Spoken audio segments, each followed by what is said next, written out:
also referred to as the seven sages. In ancient India, it's Manu and the seven sages who appear after the flood, trying to restore the knowledge that was lost during the time of the flood. Imagine a civilization thriving in the shadows of history, long before the pyramids of Egypt and the city-states of Mesopotamia emerged. Buried beneath the sands of time lies the mysterious Harappan civilization, a culture that flourished with advanced cities and a script yet to be fully deciphered. How did they build their cities without modern tools? What mysteries do their symbols and artifacts hold? Join us as we delve into the fascinating story of the mysterious civilization that predates the Sumerians and Egyptians, the Harappan civilization.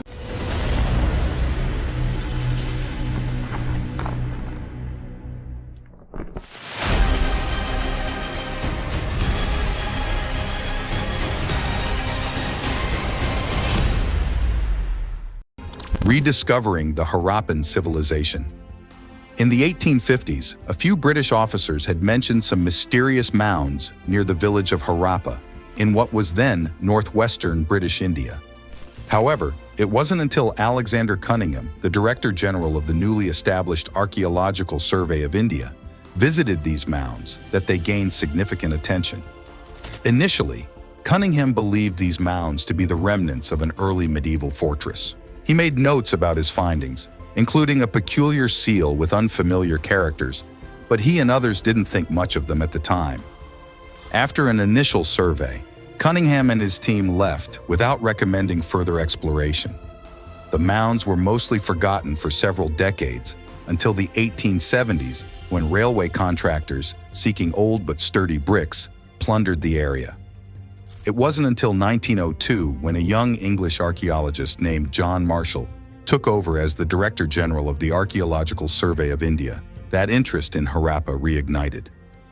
Marshall had read about Cunningham's findings, including the mysterious seal, and in 1920, he decided to organize an excavation at Harappa.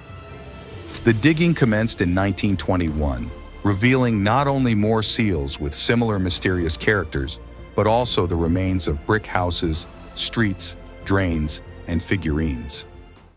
Around the same time, another site called Mohenjo-Daro, southwest of Harappa, near the Indus River, was being excavated by a team led by Rakhal Das Banerjee, an Indian archaeologist. Initially mistaking it for an ancient Buddhist stupa from the 3rd or 4th century AD, Banerjee soon uncovered seals similar to those found at Harappa.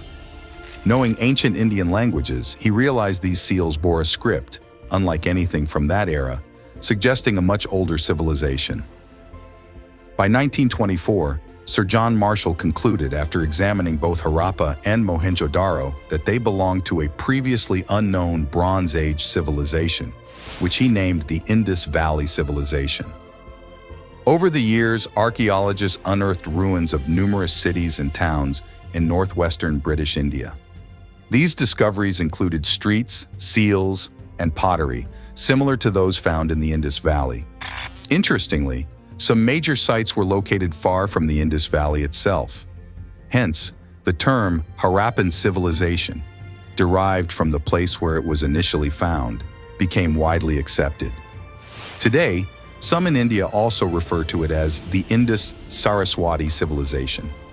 Despite these alternatives, Harappan civilization remains the most commonly used term to identify this ancient society.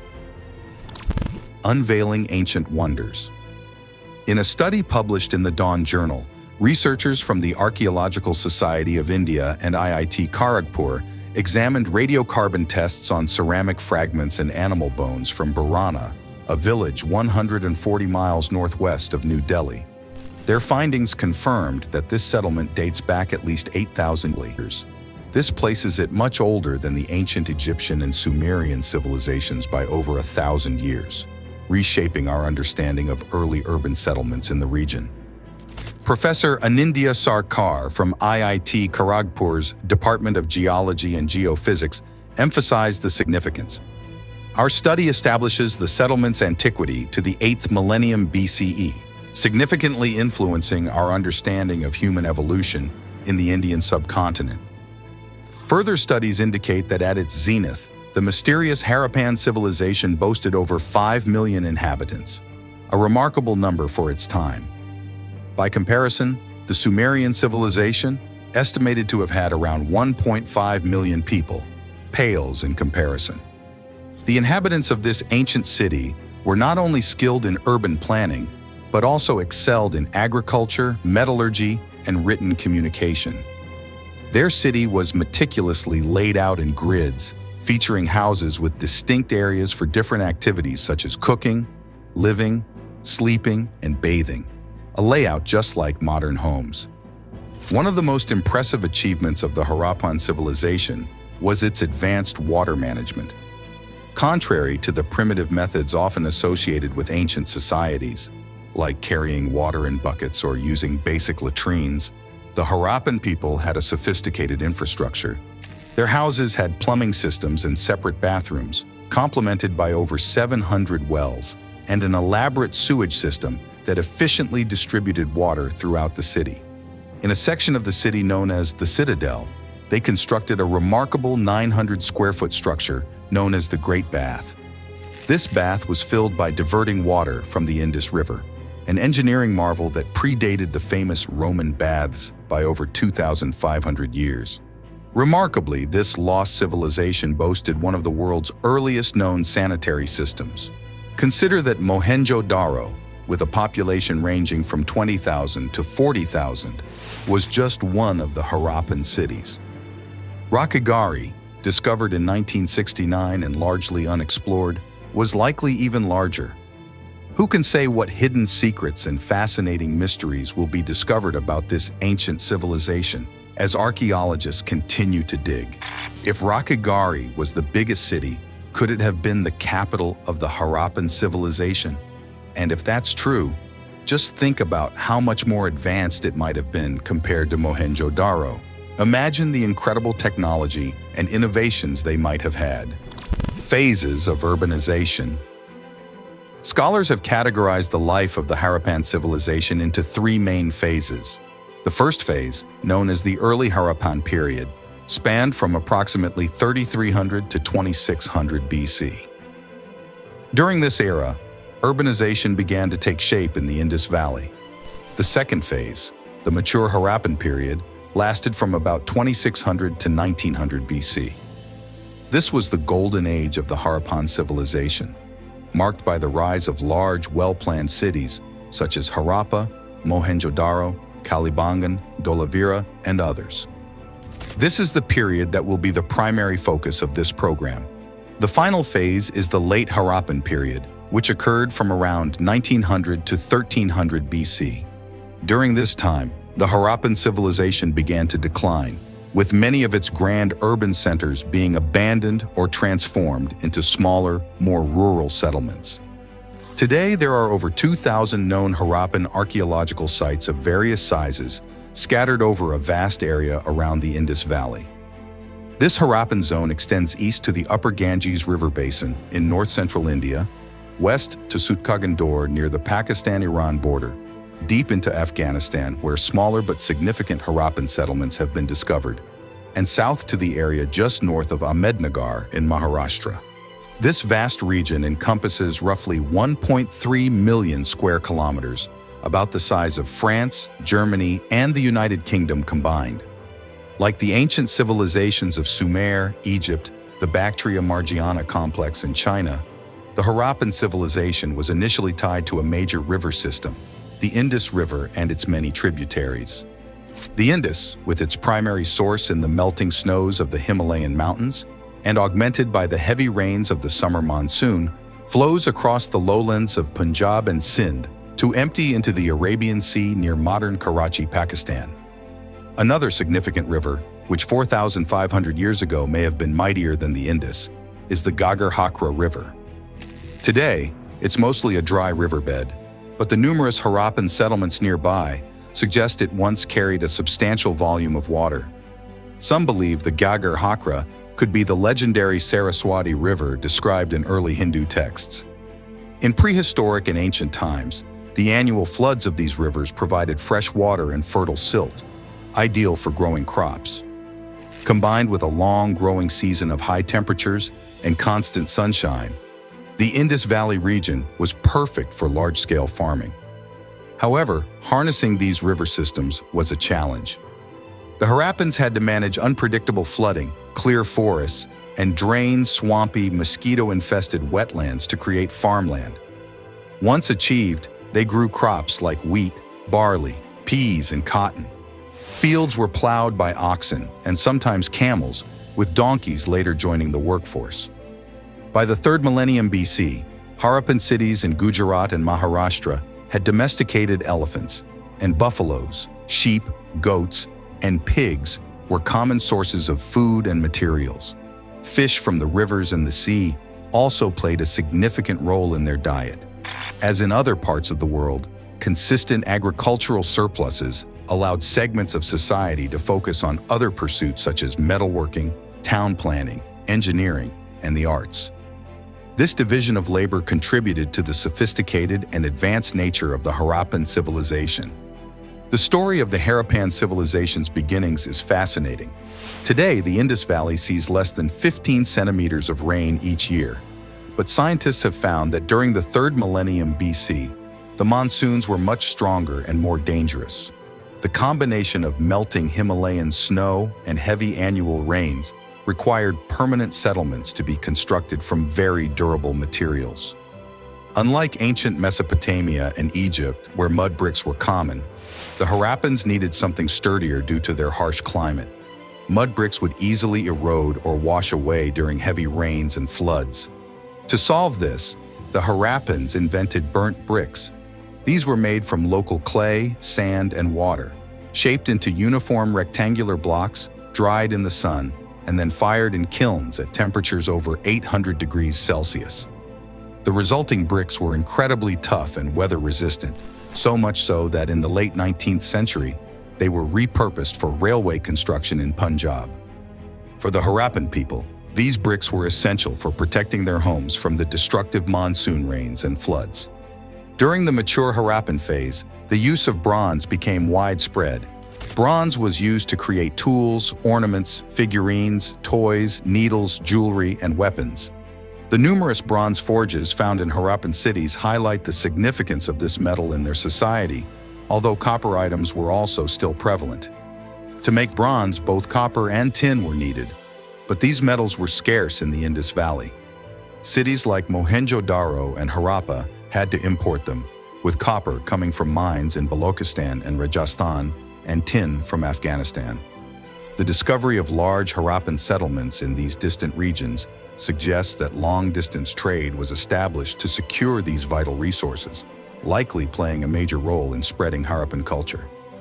Harappan traders likely exchanged goods such as cotton, grain, wood, shells, and crafted items like carnelian beads for the copper and tin they needed. This extensive trade network not only provided essential materials for the Harappans, but also helped disseminate their culture throughout the Indian subcontinent and beyond. Mysteries of the Harappan civilization. Some genetic studies reveal an intriguing fact about the ancient farmers of the Indus Valley. Unlike their neighbors in what is now Iran, who are considered among the first to develop agriculture over 10,000 years ago, the Harappan farmers did not share close genetic ties with them. This suggests that the spread of agriculture wasn't uniform across regions. In many parts of the world, agriculture spread as people migrated and mixed with different populations. For example, genetic studies in Europe show that Stone Age farmers carried their agricultural knowledge across the continent as they moved and intermingled with various communities. However, this wasn't the case with the Harappan population. Their genetics remain distinct from those of neighboring groups who developed agriculture before 8000 BC. This raises fascinating questions. Did the ancient Harappan people develop farming on their own, or did they learn it from some unknown source? Given that the Harappan civilization is older than both the Egyptian and Sumerian civilizations, it's worth pondering if they could have been the ones to pass on this knowledge to these ancient cultures. Furthermore, if there was a social and political hierarchy in the Harappan civilization, who held the top position? Was it a king, a priest who served both spiritual and political roles, or perhaps a governing council? Scholars have debated these questions, offering various theories.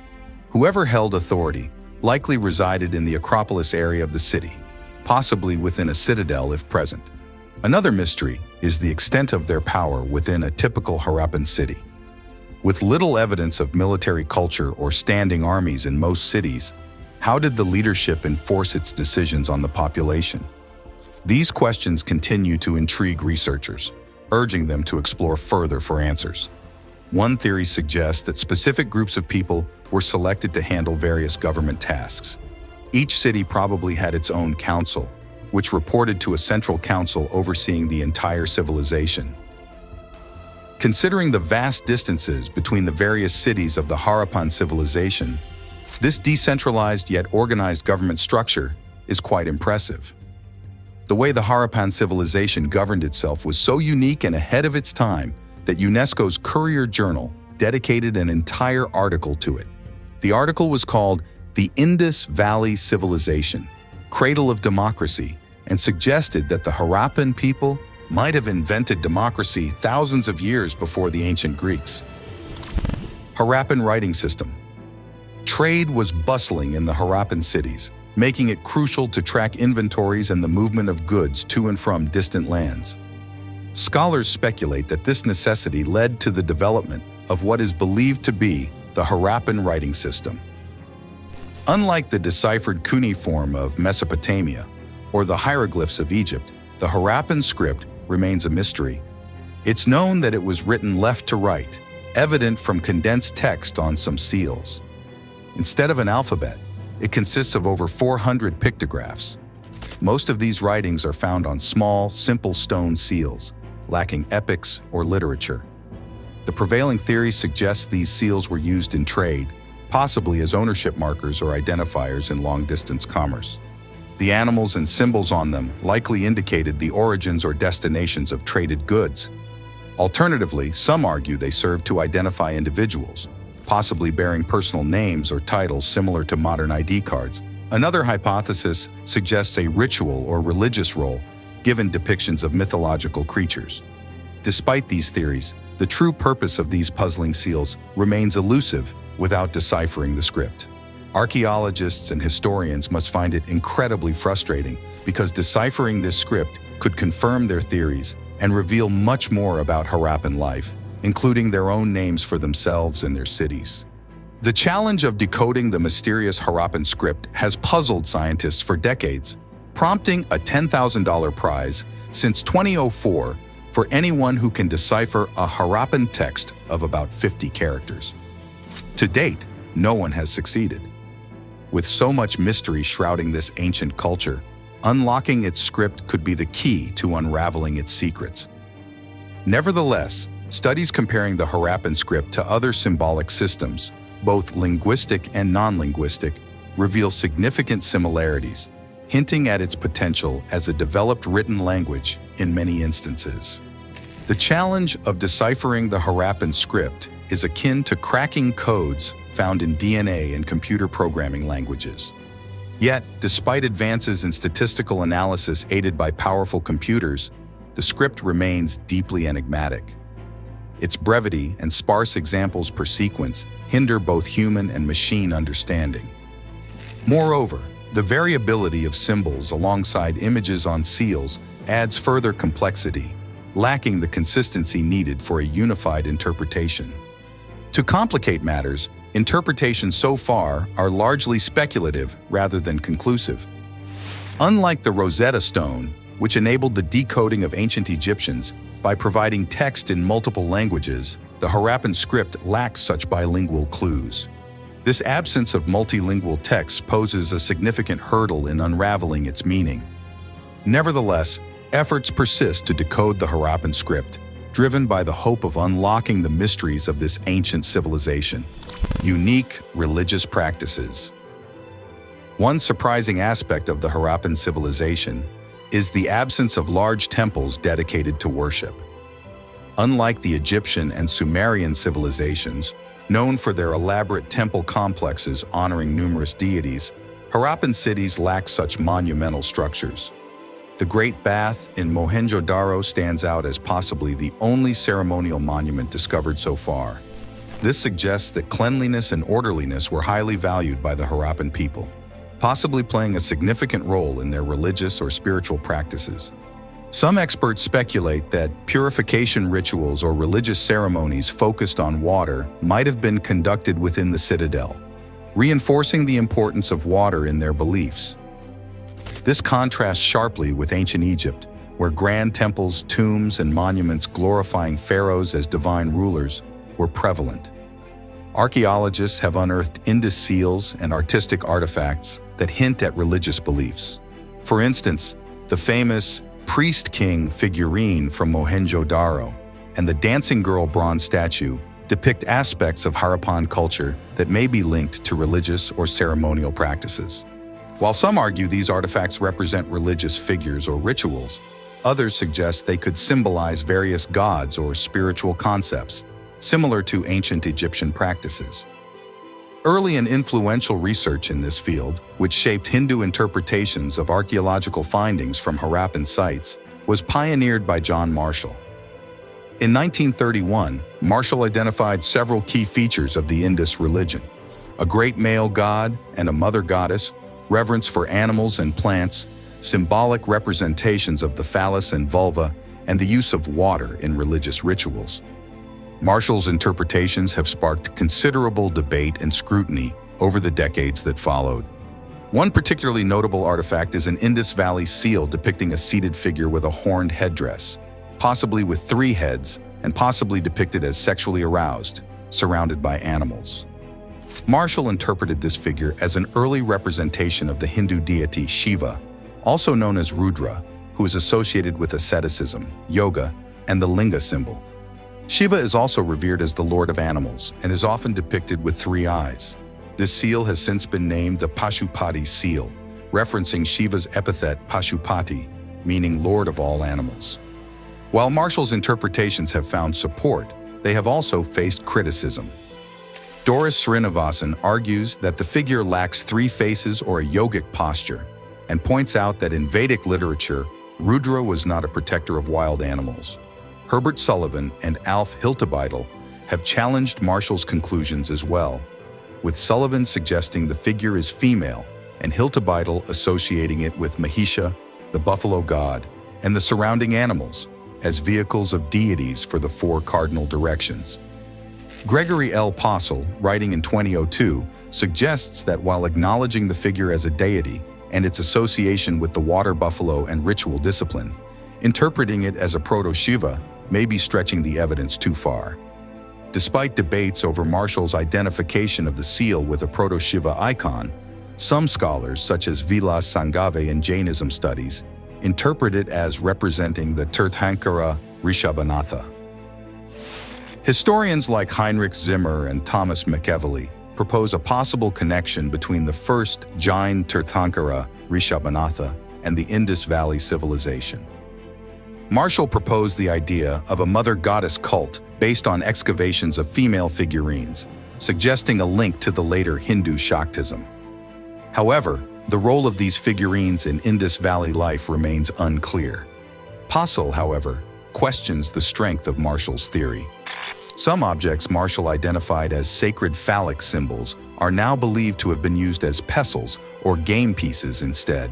Similarly, ringstones once thought to symbolize the yoni may have served as architectural elements for standing pillars, though their religious significance cannot be ruled out. Indus Valley seals often depict animals, some shown in processions, while others feature mythical creatures. A Mohenjo-Daro seal portrays a half-human, half-buffalo monster attacking a tiger, a striking similarity with the Sumerian legend where a similar creature was created by the goddess Aruru to challenge Gilgamesh. Now it's time for today's subscriber pick. In the heart of a dense jungle, where sunlight struggled to pierce the thick canopy, lay the remnants of an ancient city. Moss-covered stone structures rose like sentinels from the earth, each engraved with intricate symbols that hinted at a civilization lost to time. Scholars had dubbed it the Harappan Civilization, a name whispered in archaeological circles with reverence and intrigue. Among the ruins stood a temple, its walls adorned with carvings of celestial beings and mythic creatures.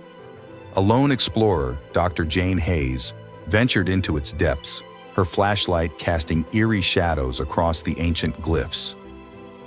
"This mysterious civilization predates the Sumerians and Egyptians," she muttered, reading an inscription etched into a weathered pillar. As Jane studied the carvings, she marveled at their advanced craftsmanship. Each line and each curve told a story of a people skilled in art and architecture.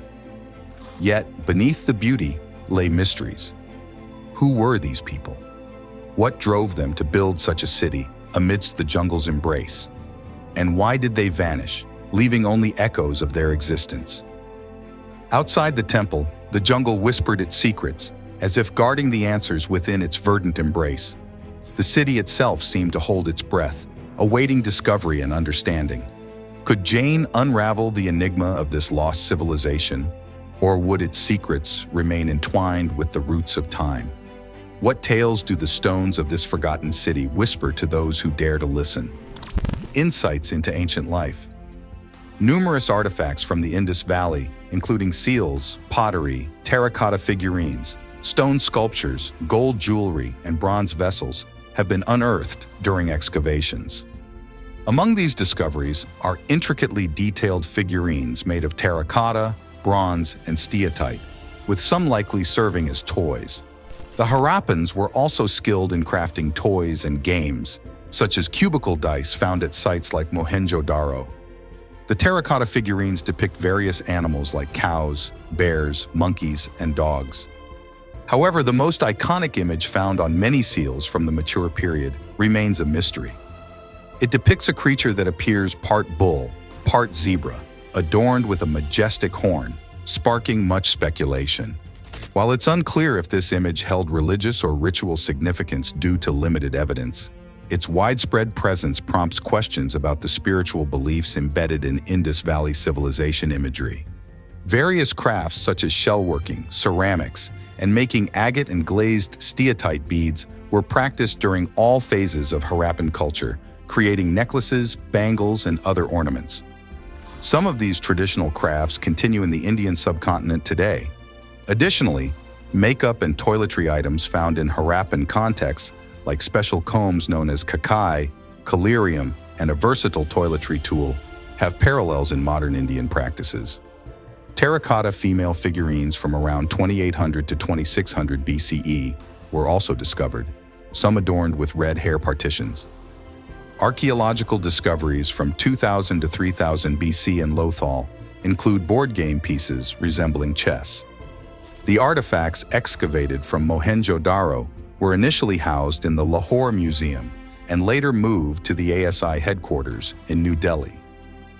As plans for a new museum for the British Raj's capital progressed, discussions arose concerning the distribution of finds as Indian independence approached.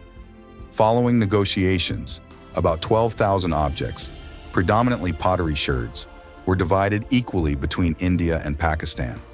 Notably, items like necklaces and girdles were split into separate piles. Among the most famous sculptures, Pakistan received the priest king figure, while India retained the dancing girl. Although written much later, the Natya Shastra categorizes musical instruments into 4 groups based on how they produce sound: strings, membranes, solid materials, and air. Such instruments were likely used during the Harappan civilization period. Archaeological findings show the use of basic rattles and flute-like instruments made from hollowed-out vessels. Images from that time also suggest that early harps and drums were part of their musical culture. An ideogram from the IVC contains the earliest known depiction of an arched harp, dating back to before 1800 BCE. The decline of the Harappan civilization. Within just a century of its peak, the Harappan civilization faced a sudden and steep decline, leading to the eventual collapse of most areas. This mystery has puzzled archaeologists and scholars since the excavations of Harappa and Mohenjo-Daro. As expected, numerous theories abound regarding the causes of this decline. Today, most scholars reject the notion of a single cause, instead pointing to a combination of factors over several generations. Previously, it was commonly believed that foreign invaders, particularly the Aryans from Central Asia, were responsible for the downfall. However, this theory has largely been dismissed, given the Aryans' arrival several centuries later. Modern archaeologists and the wider scientific community now attribute the decline of the Harappan civilization to climate change, environmental degradation such as deforestation, and possibly seismic activity that altered the courses of crucial rivers. Imagine this scenario. Around 1900 BC, reduced rainfall may have caused significant rivers like the Indus, Ghaggar Hakra, and others to change their paths or dry up entirely. These waterways were vital to sustaining Harappan cities, and their disappearance would have devastated agricultural yields and forced populations to migrate. The question remains, where did they go? Possible to other nearby cities and towns that shared the same culture, language, and way of life. However, the rapid influx to these cities and towns would have led to significant challenges, including overpopulation. Even in areas that could withstand drought effects, the influx of people caused food shortages and increased population density. This density, in turn, made outbreaks of disease more likely. The Harappan civilization relied heavily on agriculture, which required clearing forests to create new farmland for growing crops and grazing animals. As the population grew and agricultural needs increased, more land had to be cleared. At the same time, the demand for wood, used for fuel and in kilns for making burnt bricks, intensified. This extensive deforestation had numerous negative effects on the environment and society. One of the most severe impacts of deforestation is soil erosion. Trees stabilize the soil, preventing erosion by rain, wind, and flooding, which is common in the Indus Valley. Without trees, soil fertility declines, making it harder to grow crops and leading to food shortages, economic instability, and social unrest. With rivers drying up and forests disappearing, the land could no longer support the growing Harappan population. Many people who didn't succumb to starvation left their homes in search of food and better opportunities elsewhere. Some migrated eastward to the fertile plains along the Ganges River, while others headed south where the local environment might have been more hospitable and predictable. Many scholars generally accept this hypothesis today. By 1800 BC, although the great cities of Mohenjo-Daro and Harappa had largely been abandoned, remnants of Harappan culture persisted in other regions for a few more centuries. Over time, new peoples migrated into these areas, and the once dominant Harappan cultural zone and its people merged with or were absorbed into the emerging Vedic society on the subcontinent during the second millennium BC. Could the secrets of the Harappan civilization rewrite our understanding of ancient history?